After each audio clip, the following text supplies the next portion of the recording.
right, I got the landing done for the step down off the lily pad after the left shark fin. Tom helped out digging and clearing, and we got a whole little solemn section done into another step down that's going to happen over there. We were going so fast, got this done in a couple days, that I forgot to set up the time lapse. So I've got a roller here that you're going to hit after you hit the step down curve.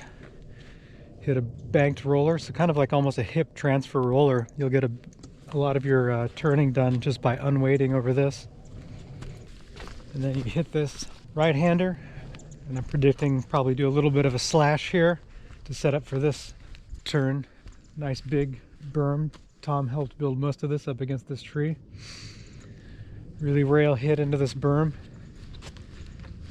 And then the end of this berm, it's not really a jump, it's kind of another, it's sort of a mellower version of a shark fin, but technically the same thing. It just looks like more of a drop, so barely a lip at all, slightly banked. And this is going to be a shimmy turn to opposite banked landing in the air. So this is a little bit more of a, this is basically a berm to berm jump out of a berm, land into another berm.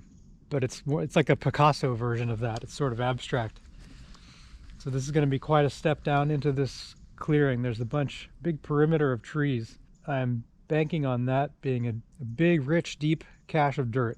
I'm hoping we'll be able to dive in, banked transition super deep that will spit us out towards the loam trail. We'll see how much more it can get done. I'm thinking while we're next to the existing loam trail, I'll probably connect onto that so that we can hit the jump trail spring and summer and then finish out on the existing loam trail, because I'm probably not going to get this jump trail done this season. I can't work as many hours as I used to, and you know, it's going to dry up and be unworkable eventually. And I'd like to get back to the pump track as well and get that finished up, finally working the way I intended it to work. It works now, but it just doesn't work. But I'll get into that in a whole other video. So yeah, going to clear this out and build another bank transition into another jump. I think it'll probably go into another opposite berm bank transition somewhere down there, but I've got to go scout it out a little bit so I know exactly where to point it.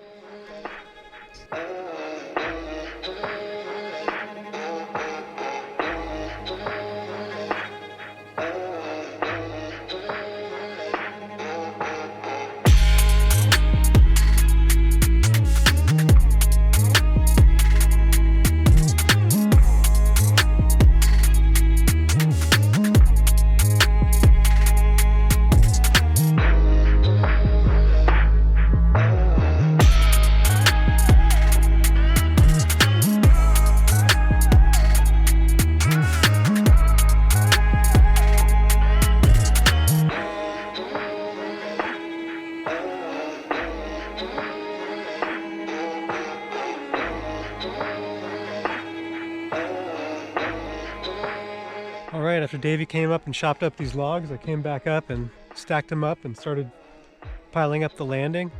Forgot to bring the camera again for that, so another gap in the time lapse. But I think I'm going to stack up all these logs and make a nice big deck like I've been trying to do with all the straight jumps, a big case pad, and make this landing as big as I can with all the excess dirt that's going to come out of that big abstract hip transition. And then once I get most of the dirt out of there, I'm going to make that landing even steeper, I think. Make this transition as deep as possible. I've got this old root right here, which might get in the way, making the transition a little bit deeper to make the lip higher without making it actually higher off the ground. But we'll see about that. And that can also change the gap of the jump too. I can always bring the apex of the landing back and up to make it a little bit closer. I end up having to make this lip a little further back, but I don't want to go too much further back. I want this transition to be nice and roomy, especially because you're going to come in at this awkward angle, awkward to get used to. It'll probably feel good after you get used to it a little bit.